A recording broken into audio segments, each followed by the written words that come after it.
Good morning, everyone. And big shout out to the Comox Valley as we enjoy this winter wonderland with a couple of inches of sparkly snow. It's the prelude just before spring, I guess. So we get all freaked out about 2 inches of snow and cancel school.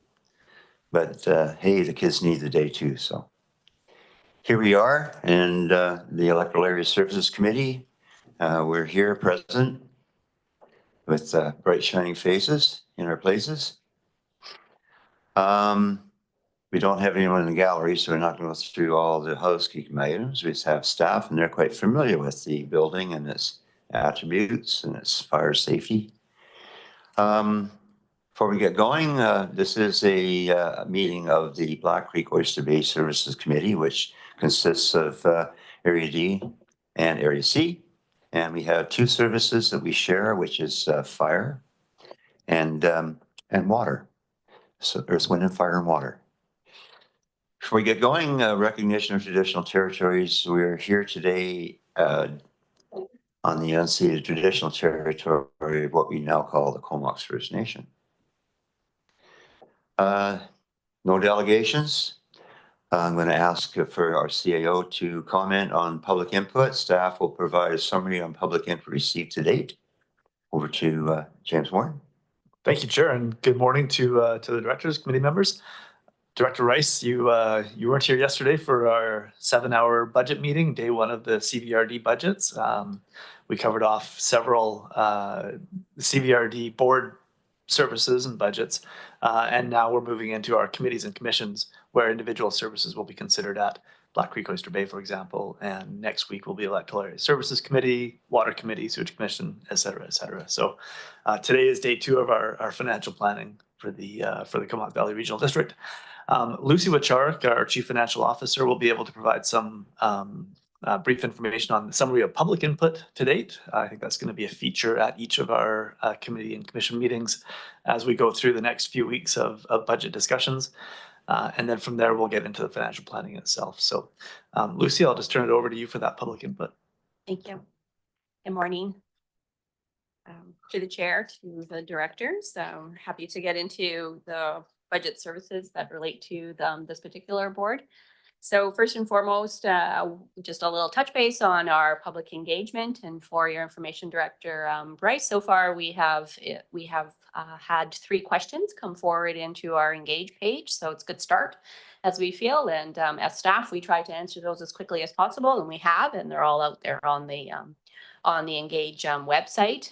None of those comments relate to the services under the purview of this particular board, and we've also had some questions come to us through phone calls, which was really quite nice, and we're always happy to take the time to try to explain as much as possible to citizens or answer any of their direct questions that they have. So that's the activity so far. If there's any questions, open to that. Otherwise, I'll just move forward into a little bit of introduction before we get into the core services. Okay. Feel free. Okay. I have a PowerPoint that I prepared for our first day yesterday, and I'm not going to go through it all, but I'm just going to highlight just a couple of things for the benefit of Director Rice, and then off we'll go.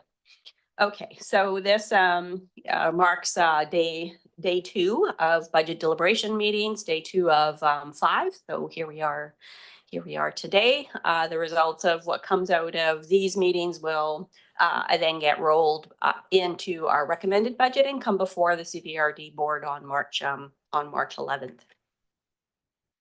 We did, of course, start our day yesterday with circling into our budget assumptions, and unfortunately, that whole risk of tariffs has become a reality for us at the moment, and we just touched on that a little bit as well. And of course, this makes things even more difficult for our economy, for our communities. So we're absolutely taking that in mind as we continue to move forward with this budget. Okay, we as staff, absolutely, we have to be diving in to understand what the specific implications are to our services. Okay, we'll be doing that and circling back into boards and this board as well to let you know if there's what issues that there may be with these pending tariffs and whether how our budgets are going to be impacted with that operating and capital. We have alternative approval processes going on for a number of our services, not related to services that are here. And I also just touched on, we continue to move forward with our financial planning and improvements. And just reminding that we're working on improving the data that we have so that we're able to bring to our boards more apples to apples comparisons of what the budgets are. And that means that we've been working on like breaking apart and understanding which pieces of surpluses are clearly related to carry forwards, which pieces of surpluses are there as a true unallocated a piece of dollars that can be used for either tax stabilizations as we go forward or to help us with our reserve balances. So those are a couple of really key focuses, and we also keep focused on making the information that we put out in your budget packages as simple and clear as possible for you, and also includes all the information that you need and you want readily available. So we welcome any feedback that you have. We'll improve as we go out there. One of the things we did this year is for some services, if there's extra information that's needed, that's all been published on the website this go round. There's key information that's out there, and we've made directors aware of that, and I think this table is very much aware of where that information is and what we have. As we get through the services, some much more specifics about Area D, that we will just bring that attention on where that can be found quickly and what the implications are to homeowners. Okay. And just a bit of housekeeping, and I think directors at this table are aware of how we'll go through the agenda today. Just get a brief overview of your core services and then get right into the services. And that's all I have for you today. I've already spoken about this, how things just circle back into the CVRD board, and we have multiple committees, commissions, boards out that have budget authority, and we'll do our thing with each one of those different bodies and then bring everything all back together, as I've said. Okay. And that's all I had for today. Part of your key information is about implications to our participants. We have the typical assessed values, which as we get to the first service, Kelly will provide to you what the typical assessed value is for Area D, and then that'll help. Obviously, that's one key piece of information to get that estimate in the best way that we can. We all know that we can provide you an idea, and this is the way local governments typically do give that idea of what the implications are to taxpayers.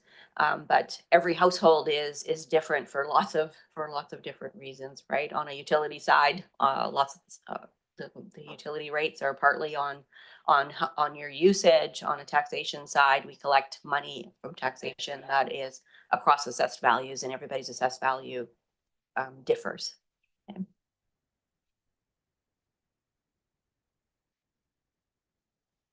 Okay.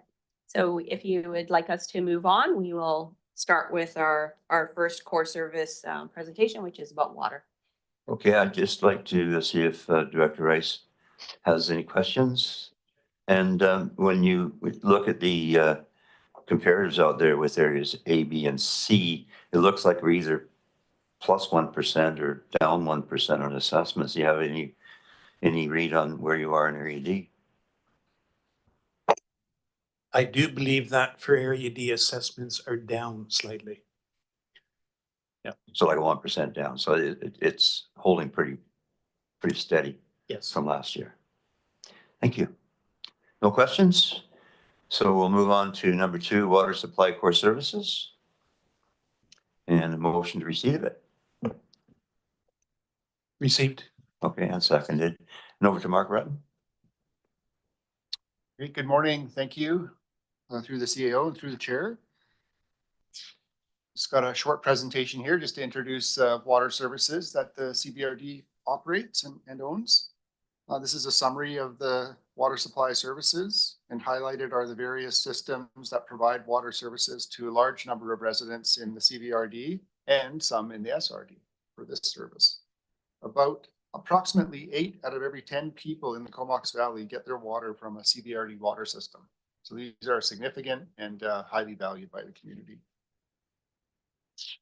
These 6 key service outcomes were developed by the board a few years ago at a strategic planning session. These goals guide staff to ensure that the CBRD's water systems meet the goals and objectives of the board. Included are important indicators like water quality, quantity, conservation, affordability, resilience, and of course, ensuring a strong relationship with Comox First Nation. Some of the key initiatives that are underway in the CBRD's water systems, and of course, these expand beyond the Black Creek Oyster Bay system, but just gives you an idea of what's going on in the systems overall. Got several key initiatives. The Self Water Project continues to be a high priority in partnership with Comox First Nation and the City of Courtenay. The work on the Water Master Plan continues. The project has experienced some delay while working through the updated population projections resulting from Bill 44. Watershed protection continues to be a high priority, and asset management is a focus. And Chris and his team will speak to this during their service presentations. The Corporate Energy and Emissions Plan in 2024, we completed the audit work to just audit the entire service to see where opportunities might lie. And in 2025, we're focusing in on some of the more the higher kind of payback, higher opportunities, and looking at potentially installing a fast charger at the water treatment plant site for electric vehicles, and completing some detailed study of other initiatives. Those will be presented partway through 2025. On the trends, challenges, and opportunities. So there are definitely some challenges to water services. You'll see a bit of a trend this year on the different services. These challenges are repeated in quite a few of our water and sewer services. Costs have grown quickly in our equipment, and these are equipment intensive services. So they're facing higher costs and longer delivery times. Regulations are ever increasing, and it's not necessarily the water quality regulations. Those have been set for a little bit now, but regulations around safety, employee training, traffic control, cultural heritage are all driving costs higher. On the positive, we have a great team of operators that are always looking for innovation, and we're starting to make some really good progress on asset management. Just quickly on the cost side, and Chris will drill into this for the Black Creek Oyster Bay system, but this is expenses for all of the CBRD's water systems combined. So it's hard to pick out individual systems here, but just a general overall trend is that costs are increasing in the future. And in fact, the main driver for those increases are that we are putting more money into reserves to save up for the replacement of the linear infrastructure in our smaller rural systems. So you can see that green bar near the top is growing over time, and that green bar is generally reserve contributions or transfer to reserves. Most other items are, just going up slightly over time, but the contribution to reserves is definitely a focus of the water services. The bars also include staffing, debt, support services, minor capital, materials and supplies, contract services, and reserves. And here again, this is on the revenue side. As this combines all of our water services, most revenue is from user fees, and the big blue bar is a lot of that is from the bulk water rate for the main Comox Valley water system service. But what you can note here is that parcel tax revenue is increasing, and that's a reflection of what's happening in our smaller services, including Black Creek Oyster Bay, and that money is being put into reserves, like I said, for asset management. So just in summary, the service is really hitting on all of the key drivers, rate reviews and water master planning for fiscal responsibility, watershed protection and conservation, partnerships with municipalities, stakeholders, and First Nations, and accessibility for safe and high quality drinking water for many of the CVRD's residents.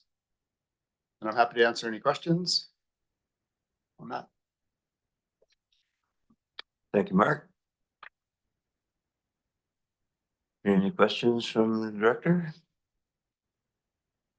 Thank you, Chair. No, I don't have any questions. Pretty straightforward. So we're ready to move on to what are we moving on to? We just do it. There's a receipt on this? No, not necessarily. Okay. So over Lucy. Actually, I think I'll introduce Chris LaRose, our Senior Manager of Water Wastewater Services, and Chris will be presenting Service 313 proposed financial plan. That is for the Black Creek Oyster Bay Water Local Service Area as we dive into the individual services. So Chris. Take it away. Thank you, James, and through the chair. Good morning, everyone. So I've got a presentation here to help guide a summary of the proposed 2025 to 2029 financial plan for the Black Creek Oyster Bay Water Local Service Area.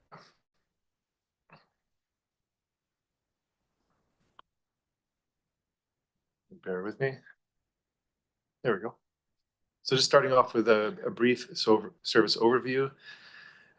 So as Mark highlighted, and as we all know, the service straddles the Oyster River, with approximately 1/3 of its 1,000 connections north of the Oyster River in Area D of the SRD, and the remaining 2/3 south of the Oyster in electoral Area C and the CVRD.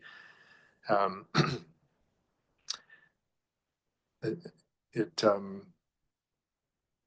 draws water from multiple sources within the Oyster River Nature Park, so just north of the Oyster, a combination of surface water through an infiltration gallery in the river, and then a growing number of wells within the park and immediately north to the parcel to the north.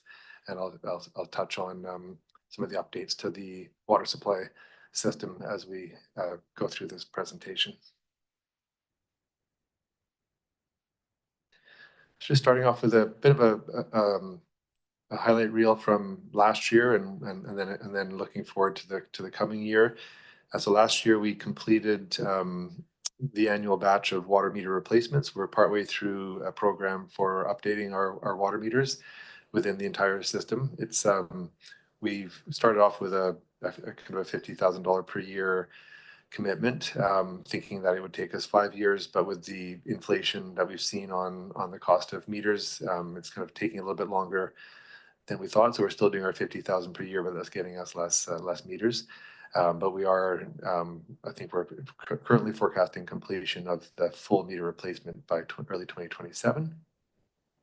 We painted all the fire hydrants in the Black Creek Oyster Bay system. I've got a couple of photos just to show you what they look like now. Not an insignificant task. There's many hydrants.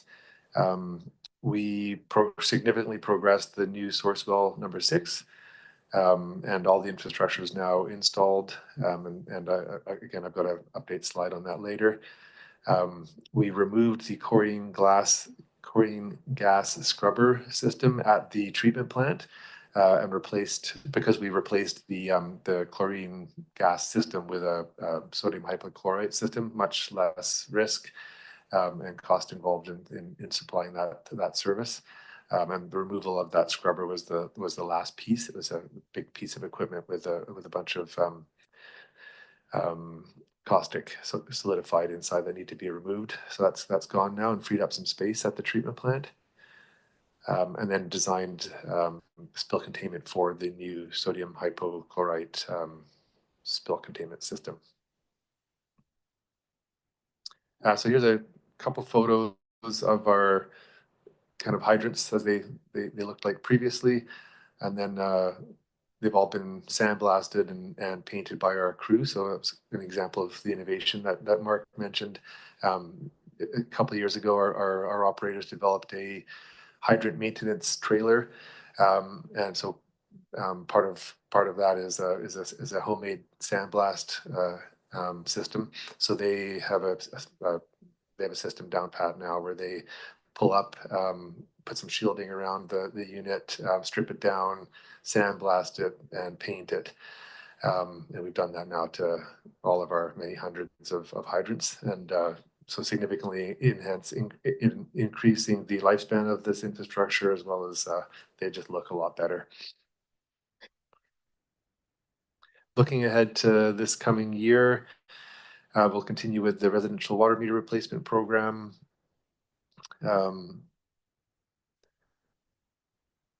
The Catherwood Regent Road water main restriction replacement, pressure zone analysis and potential PRV installation in preparation for the Watuco conversion.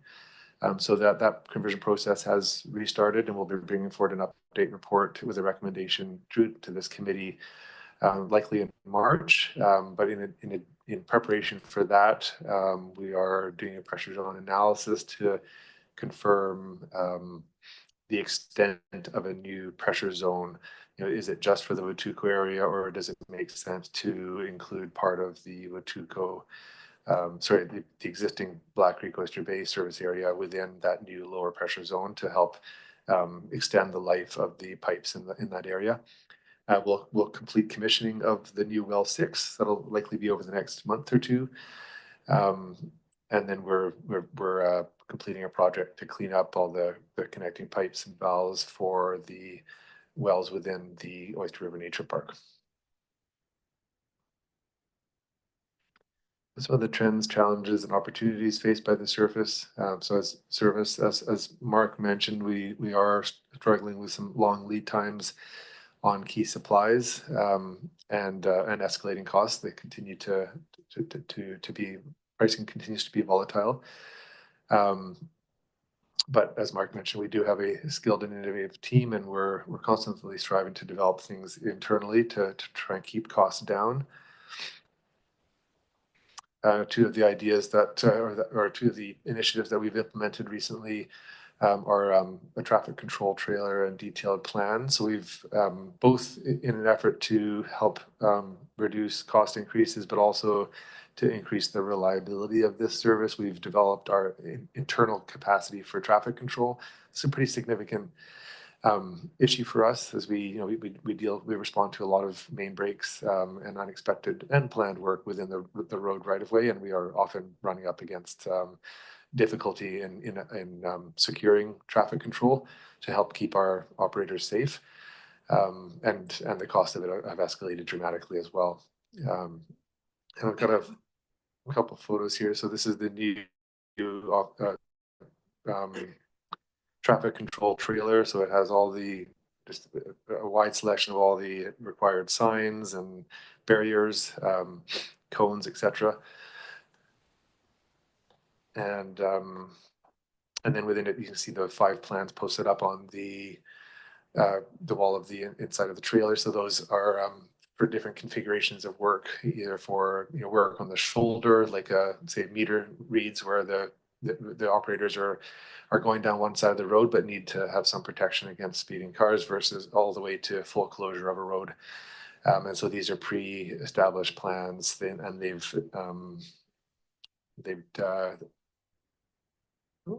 second, there we go.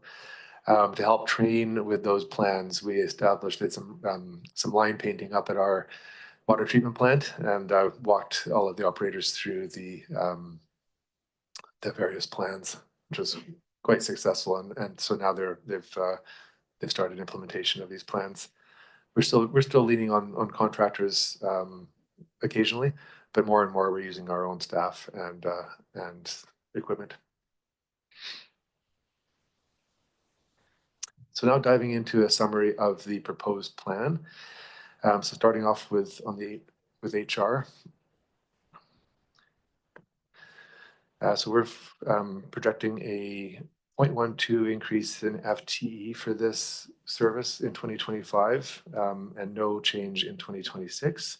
The increase in 25 is due to an adjustment of allocation of shared positions between water service areas, including operators and how management is split between services, as well as incorporating the shift from part-time to full-time of one of our water operators in 2025. For expenses, kind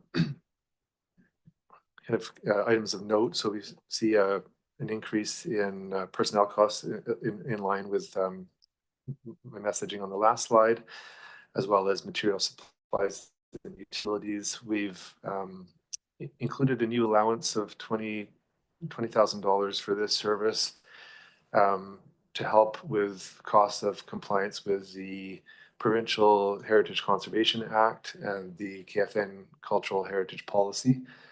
So this is something that we initiated early last year, after realizing that the service has struggled with compliance of the provincial requirements, and then the KFN's newly implemented cultural heritage policy. So this budget will help us with external archaeologist time to help support the permitting processes for our planned and unplanned work within the area of potential and known ARC sites. We've also included an increase for chemical costs just relating to inflation. And then within the contract and general services, we've seen we've got a bump up in engineering costs for a pressure zone study. So it's $20,000 to support that item I mentioned on the 25 work plan, which is to assess the need for a lower pressure zone along the waterfront in the service area. On the revenue side, we've got projected increases in revenue that are consistent with the rate increases approved through the rate review that was completed in 2023. So no surprises there.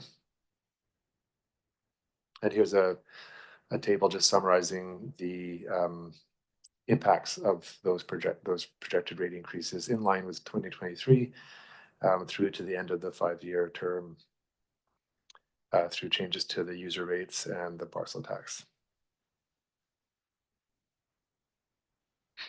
And then looking into the latter 4 years of the proposed plan, both for revenue at the top there and expenses below. So no other significant increases beyond the inflationary for the latter years of this financial plan. Getting onto the capital side, just starting off with a couple of notes on our work towards asset management.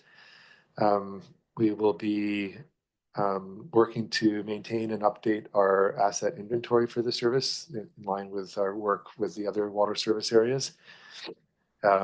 We are working closely to support finance department in implementation or development implementation of the asset management program. A lot of progress on that front over the last 6 months as we've onboarded a new manager of asset management, which has been a huge progress. We are working on a condition assessment program for all of our water local service areas to help feed into our risk and criticality component of the asset management work to help us prioritize upcoming main replacement programs. Continue to integrate with the GIS and implementation of our computerized maintenance management system in the water department to help us to help implement our asset management plan and do a better job with preventative maintenance and work tracking.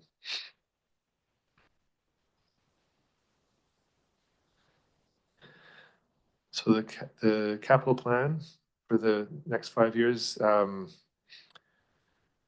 yes, we've got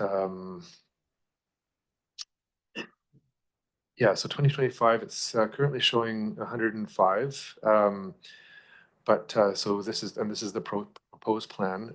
In the recommended plan, which will come forward in March, there will be a really significant step up in that value.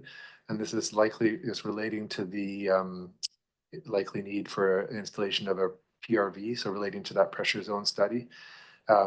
It is prompted by the Watuco conversion, but we have an aging pipe network along Regent Road and the waterfront in Black Creek Oyster Bay.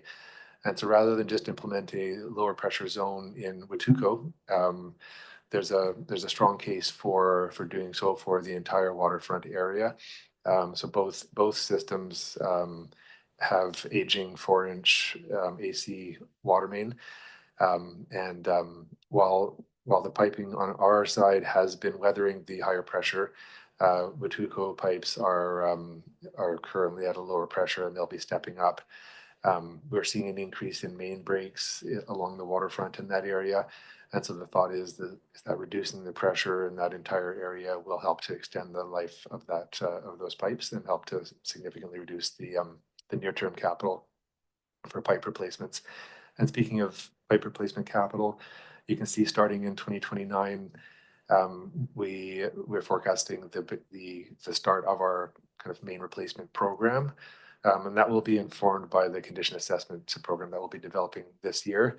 But looking at, and then you can see looking into the latter 5 years, likewise, some annual pipe replacement costs.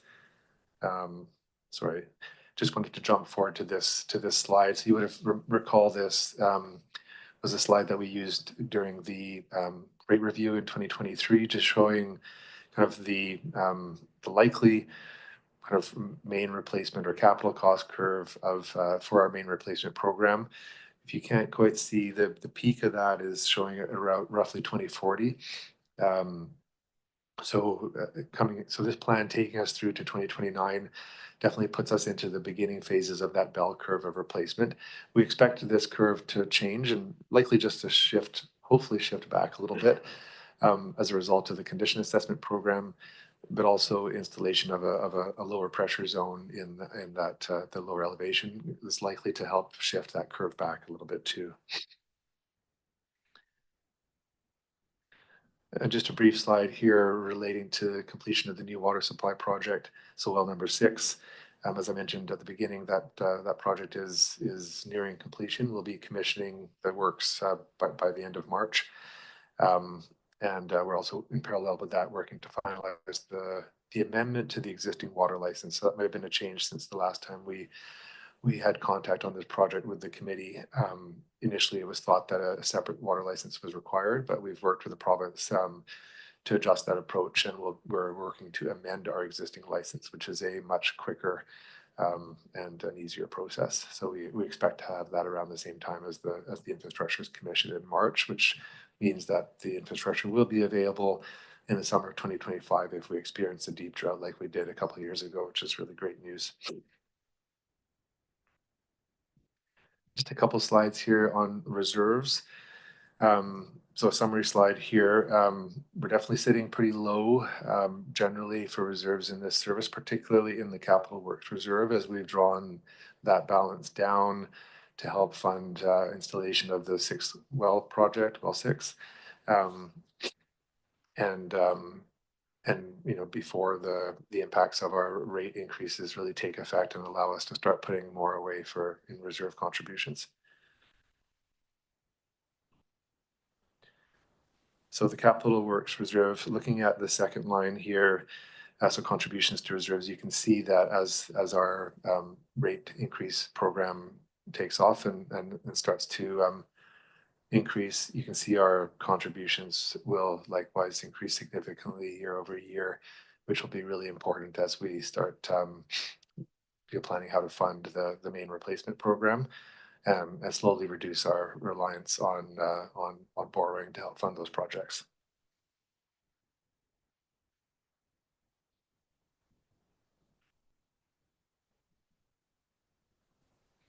So not currently forecasting or relying on any contributions to the DCC reserve, but if the Watuco conversion process proceeds, then we can see an influx of revenue into the DCC reserve coming from the the capital improvement cost charges that will be owing from that service to the BCOB service. So that'll help add some funding to fund growth related components of projects moving forward. And finally, just an update slide here for fiscal responsibility. Asset management is a big part of our progress towards this one, as well as that the outcome from the rate review, which is helping to ensure the financial sustainability of the service.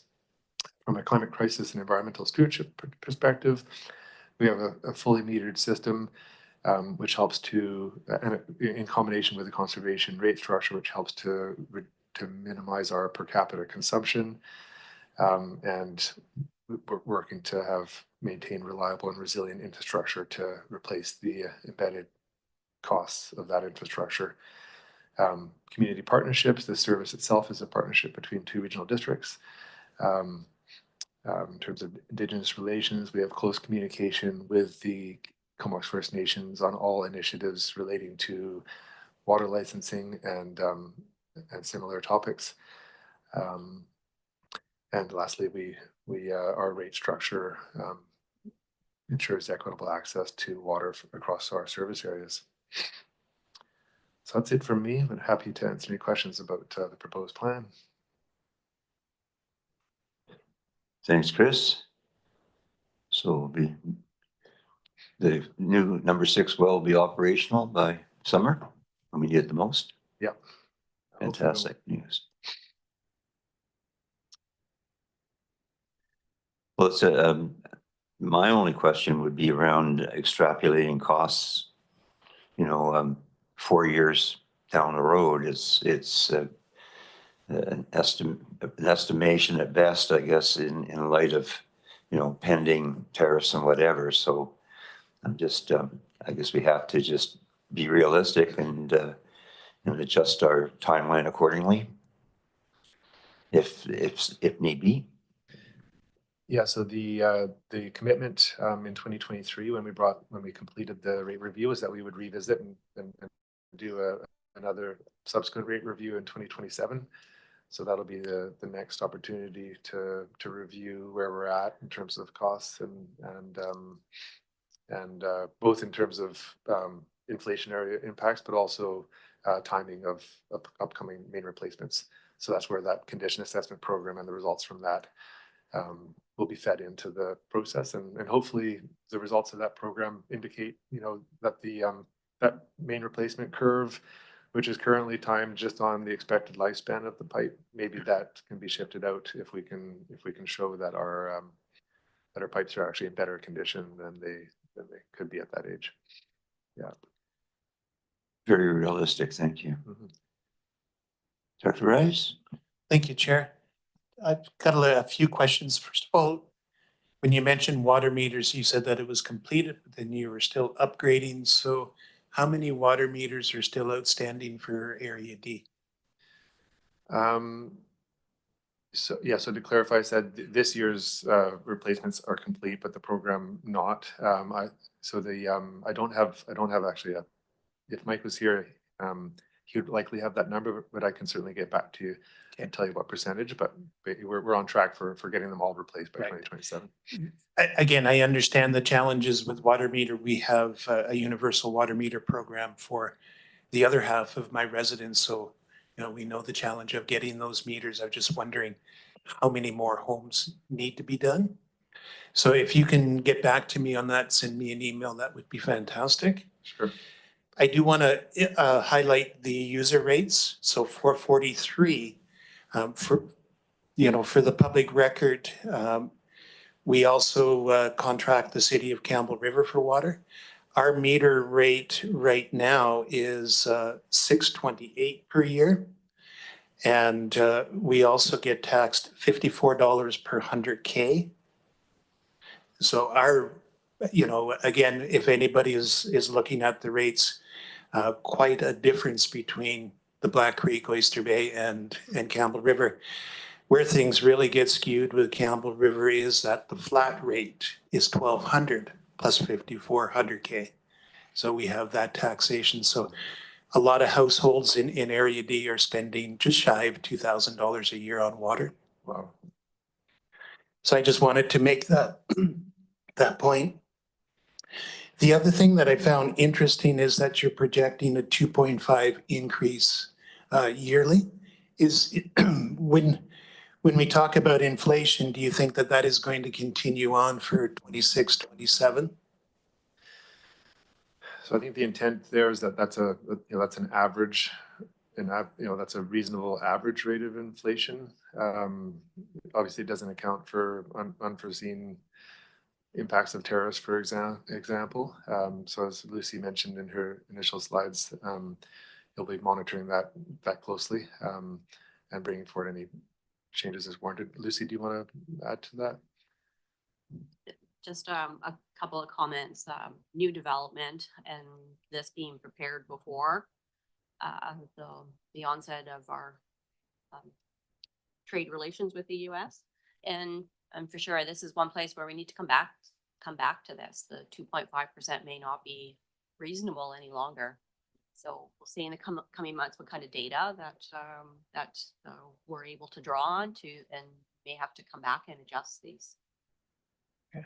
And it may, you know, hopefully it's not something that we have to do so immediately that we must take action in 2025, that as we go to the next planning cycle, that we're just refreshing the needs for the funding.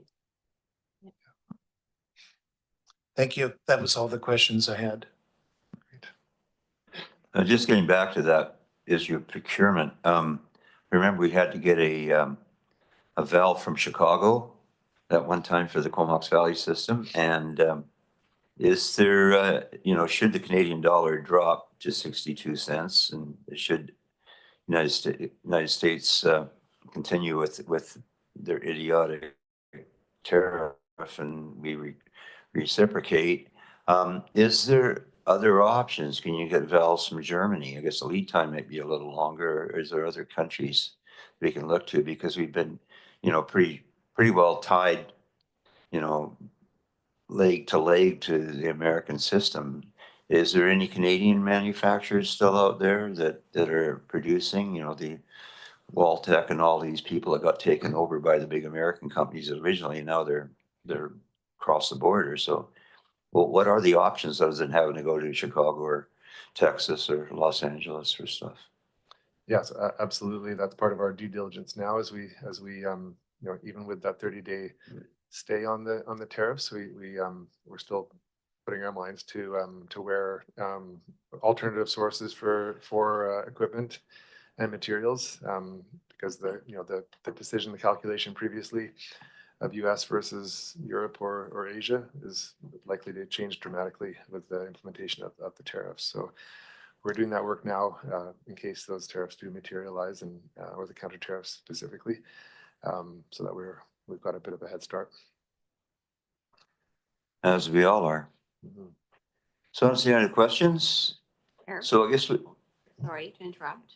I Please. just had one. I just wanted to make sure of one item. yes. And as Chris was presenting, you spoke about the capital plan and a change that'll come forward for recommended. And from a process perspective, if the board is comfortable with that and the explanation that Chris has provided, you had a dollar value, that if that can be worked into the recommendation that's in front of you today, then everything will be done that's needed to be able to bring that back to a recommended budget for the board. I just don't want to have you come back again for, if it can be dealt with today, from a include a change that Chris has commented about in this proposed budget. In essence, we're amending this proposed budget, and then you're giving your approval, then everything will be complete for what's necessary for 2025 budget. Did you have, can you just repeat again on the dollar value, you're wanting to adjust the capital project? Yes, sure. Thank you, Lucy. Thanks for making sure that got addressed. So the estimate on the cost of that PRV is $450,000. So there would actually be 2 PRV installed, but one of those would be funded by the Watuco system, and then that would be kind of 2 sides of the feed to that whole lower elevation section of the service area, including Watuco, and then all of the waterfront zone in the BCOB service. So that would be approximately $450,000. So you say that's being funded by Watuco? So half of that would be funded by Watuco. So sorry, half. So it'd be two at 450,000 each. So the amendment here would be 450K to be funded by the Watuco service in the 2025 capital. And so we, Prior to being absorbed. yeah, exactly. So I mean, two options: we could make that change here today, or we could incorporate that into the set of recommendations that comes forward when we do the Watuco recommendation. We've had discussions with Watuco on this, Yes. Yeah. so they're live to it. Yeah. This is okay with Watuco prior to, and this is going to take place in 29, is it, or 27? So it will have to take place prior to conversion. Well, sorry, not prior to conversion, but prior to integration of the two services. So Okay. if we're currently on track for conversion occurring on January 1st, if it's not delivered within 25, then there will be a period of time where we'll be operating Watuco, but not integrating the water systems together. So we can't integrate the water systems together until the pressure is reduced. Exactly. Yeah. And I'm sorry to interrupt again. Please. We just realized that we have an error on your capital slide. And we actually do have it incorporated in the proposed budget. And if you were to go to the detailed budget sheets, you would see that the capital plan is just over $1 million as opposed to what we're showing you on the screen. So it's been included.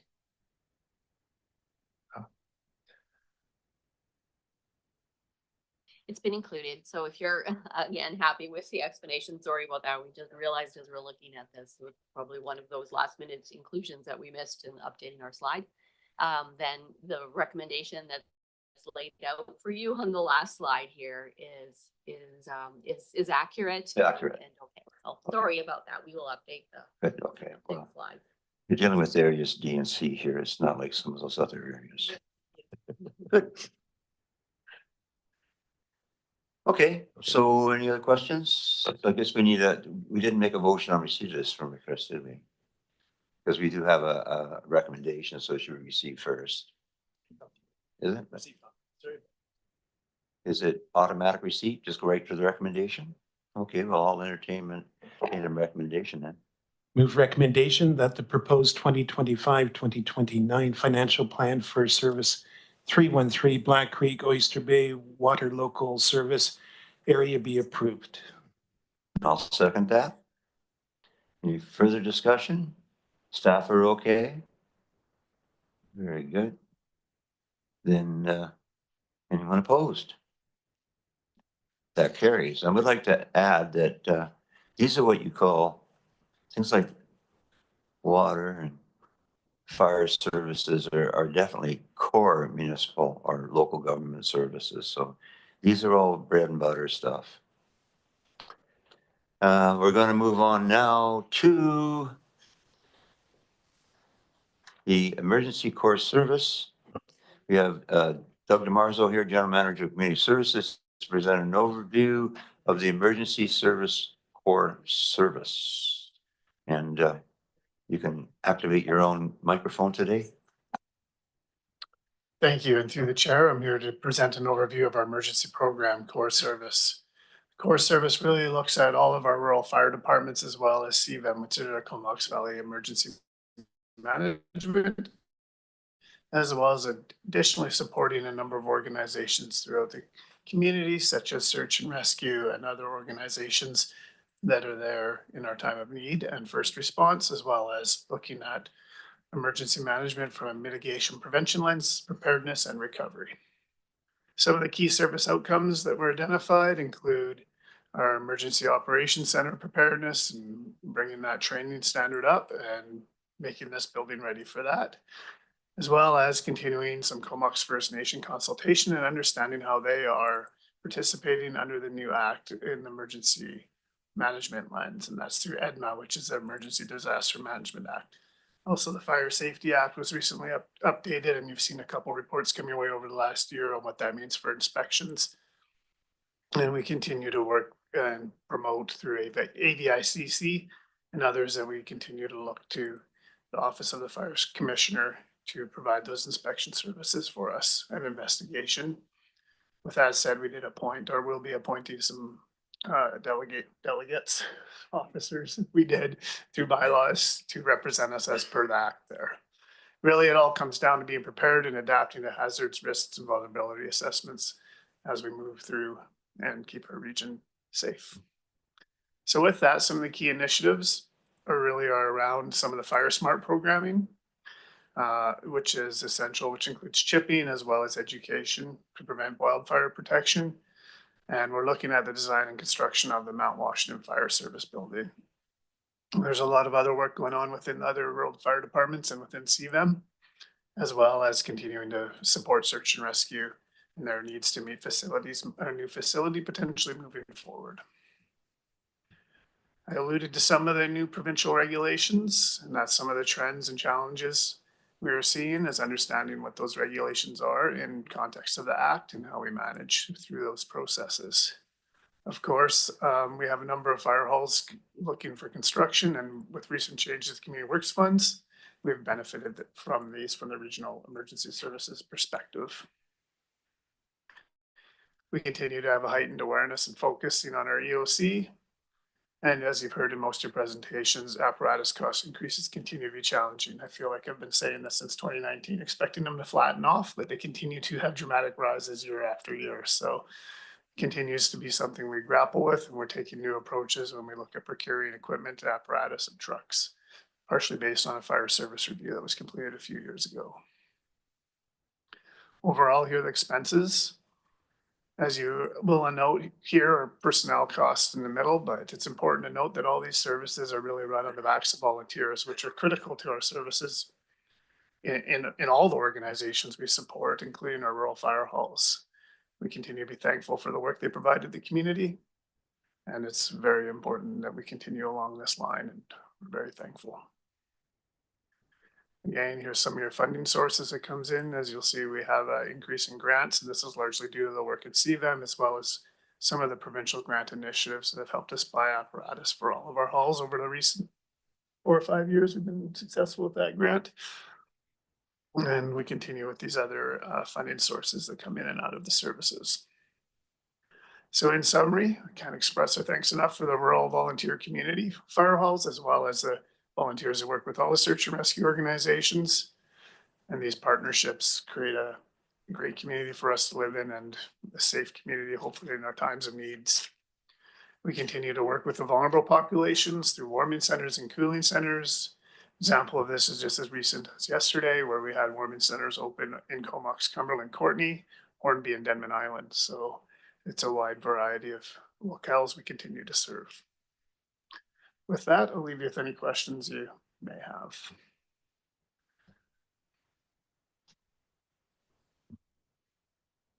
Well, I think I brought light to the fact that we are totally indebted to our volunteers, especially with our emergency services and the hundreds of firefighters we have. We got at least over 100. I don't know how many we have in the Comox Valley, but I'm sure it's close to a couple of hundred dedicated. The CVRD has 230. We have 230. CVRD has 230, including all our 5 departments and 6 service areas, something like that. Oh, well, I mean, hats off to them, because if we had to pay for professional services, it would be a staggering amount. And we have to make sure that we look after our volunteer base, and we look after their emotional and physical well-being. Talk about, morale, especially. So, I mean, it's behooves us to pause and give thanks to what they offer and how it benefits the entire community. Director Rice, any comments? Thank you, Chair. I did take a good look at this, and I think I would like to compliment Chief Bruce Green. We also contract the city of Campbell River, and the cost difference between the two services is quite alarming. What I saw with this budget is it recognizes that we're a rural area, and what do we need, versus the things that Campbell River is doing. So I'm quite happy with that. Now that I read through the details, most of my questions have already been answered, so I don't need to know what the requisition. I see it now. And I do see that the cost increase per homeowner. And again, quite a difference. One of the things that I noticed with this budget is that it stayed on track. I mean, what we were told last year for the budget, it stayed on track. Campbell River seems to run a deficit.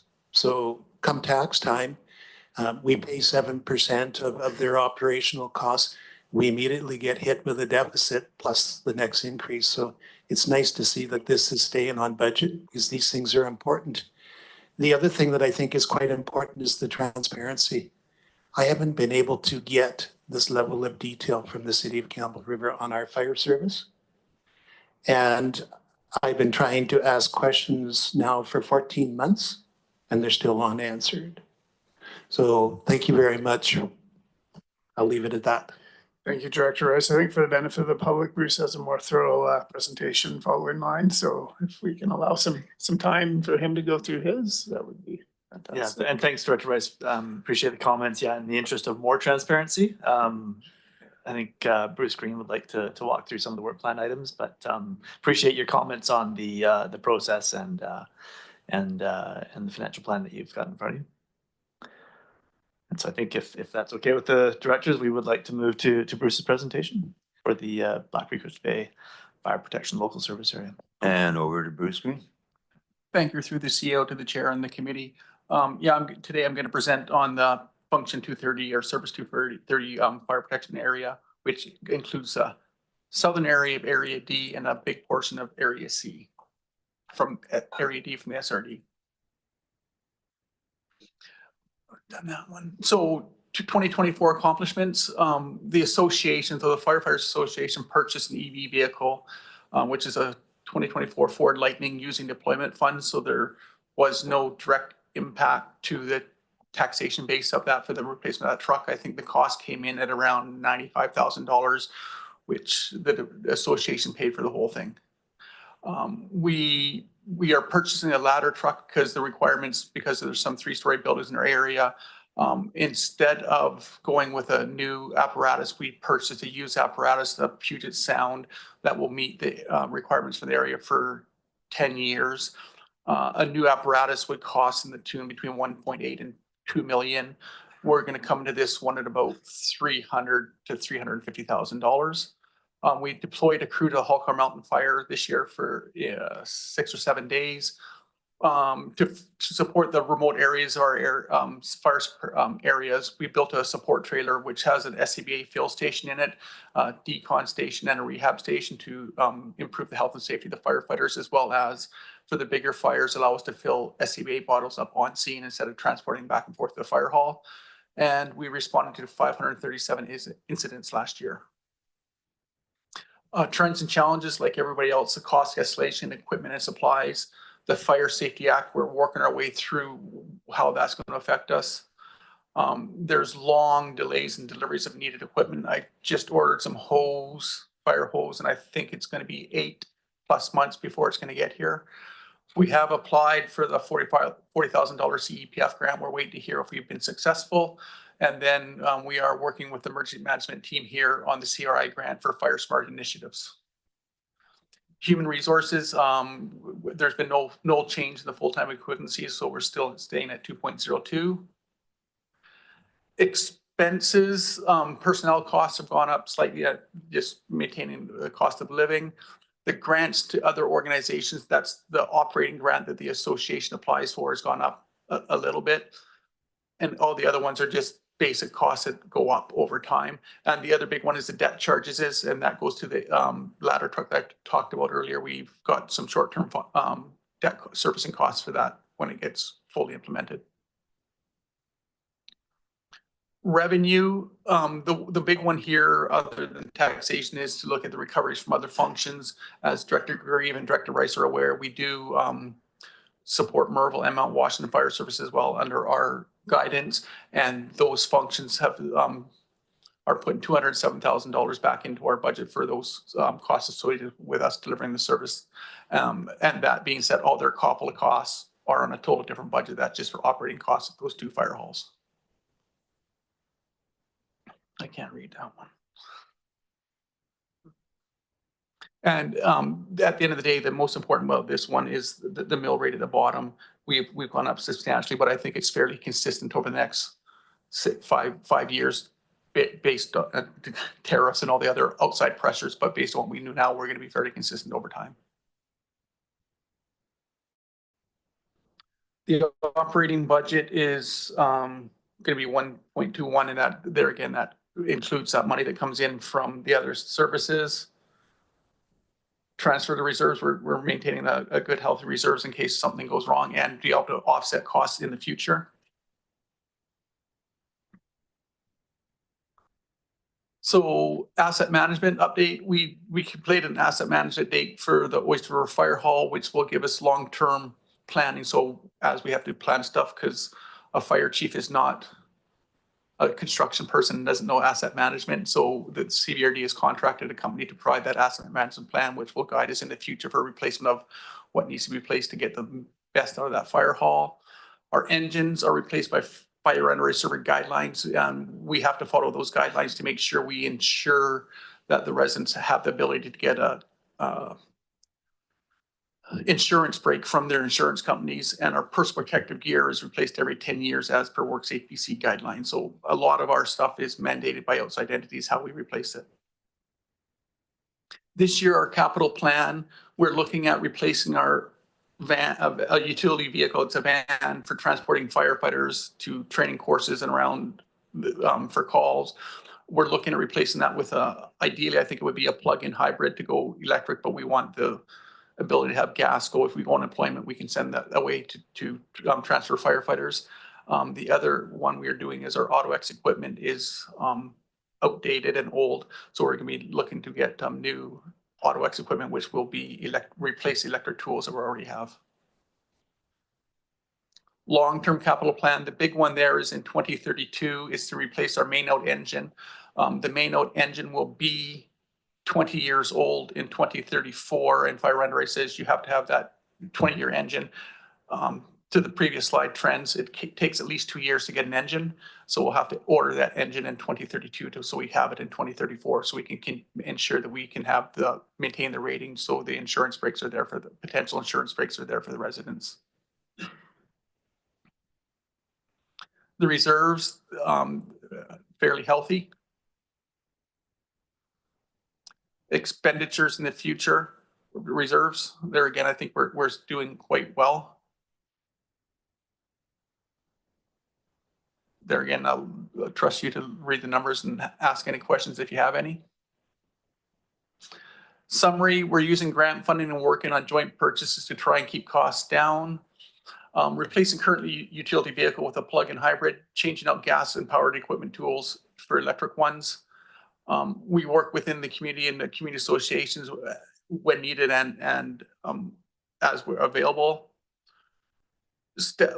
Indigenous relations, we continue to develop, send staff members on training courses so they can understand Indigenous relations and how we can better serve any Indigenous populations that we do come into. And that helps with not even just Indigenous, but the diversity that we are seeing within our community. That extra training can help us understand that. And we're continuing working on and creating an inclusive and culture within our fire department, bringing everybody in. Everybody's an equal. We don't see anything other than the person that can be a firefighter. There's a recommendation. With that, I open up to any questions.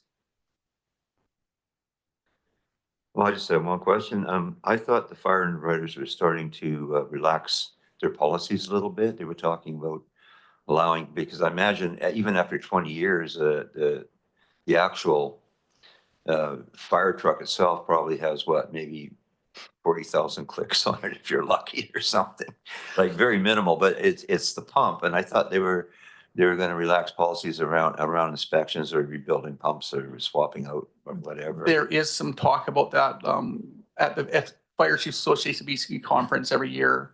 Fire Underway Survey is there, makes presentations.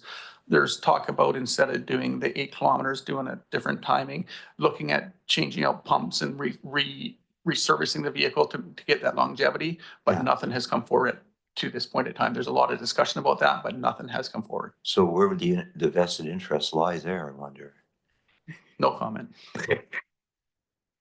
Well, it's like I keep saying, we keep thinking of ourselves as this entitled first world nation. Maybe we have to reconsider that.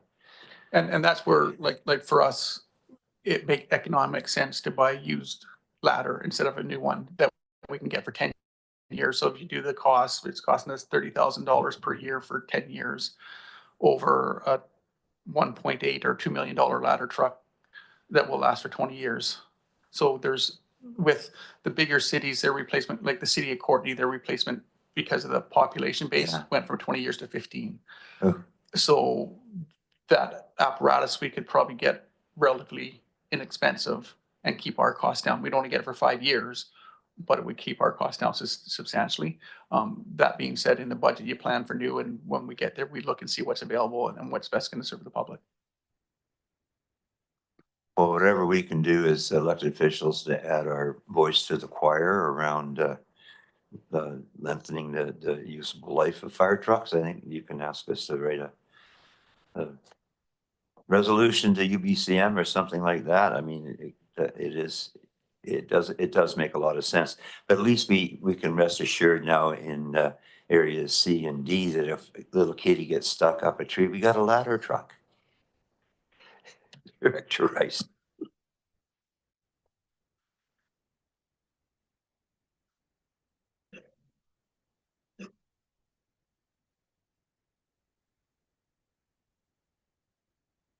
Just the questions that I had to ask was with regards to the apparatus increases. I know that the SRD does have that fire admin position. Is that of any help? We have not had conversation with that person as yet. We have reached out and suggested how we could use them, but we have not had no return of conversation. There has been no return? No. Okay, we have a board meeting tomorrow. I'll bring that up. Like the person, Chief Baker, very knowledgeable person, I think is a good person for that role. I've had one email from him since he's been hired December 2nd. Okay. Okay, we have an electoral meeting tomorrow. I'll bring it up there, which means that I'll add it in as new business, which means it'll be on the next agenda for the regional board. I'm pretty frustrated with the City of Campbell River Fire Department, and I'll try to keep my comments civil, but it is challenging. So that's good to know. The other thing that just the challenge for us with that, is we have a great working relationship with the City of Campbell River, and John Baker, Tommy has. So for us, because City of Campbell River has the same SCBA as us, we've done a joint purchase to keep costs down for both of us. We share that. And Tommy, the deputy chief that maintains our equipment, works with John Baker on that. So there's conversations, but so we have a great the fire department has a great working relationship with the City of Campbell River. We like to maintain that. Yep. That being said, I understand where you are because of that position. And solely for that position, I can understand your frustration, but the City of Campbell River is a good ally and a partner with us for our delivery of service. Yeah, no, I fully understand that. What I think where the concern is that this position was supposed to help all of the fire departments. And if it isn't doing that, I think that the directors have a right to know, and we have a right to ask questions on that because that's how it was approved. He's just asking me a question so yes, we're good. Okay. I'm happy to bring this forward. So again, I think that there are directors that would be quite interested because there was concern what happened last year at the board table, as you know. And that wasn't initially what was supported, and we were quite shocked when it got changed. And again, where I'm coming from is that, you know, at the salary that was approved for this, we would like to see results, and we want to make sure that all of the other fire departments are getting some benefit out of this. Yeah, I would recommend you reach out to the other directors, especially for Cortez, Sayward, Wadra, because there is opportunity for us to utilize that service, but we are not reliant on that service where the other ones may have more need for it. So there again, in John Baker's defense, he may be reaching out to the ones that have more of a need first to figure out that work plan, how he can help them and that. I'll reach out to the other directors privately. The other thing that I did want to mention too is that with FireSmart, I am trying to, it's in the APP process right now. Sorry, the AAP process. And that is we're trying to start our own chipping service.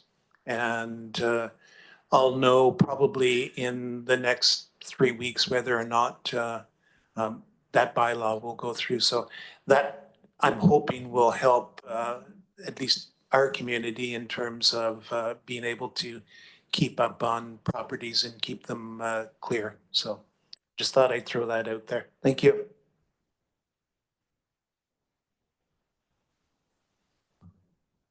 Seeing nothing further, I would entertain a recommendation that the proposed 2025-2029 financial plan for Service Suite 230 Black Creek Oyster Bay Fire Protection Local Service Area be approved. Second. Any further comments? Seeing none, anyone opposed? Well, that carries. And that brings us to our in-camera portion. Just kidding. So that brings us to the point of entertaining a motion to terminate. So moved. Second. And we're terminated. Thank you so much, everybody.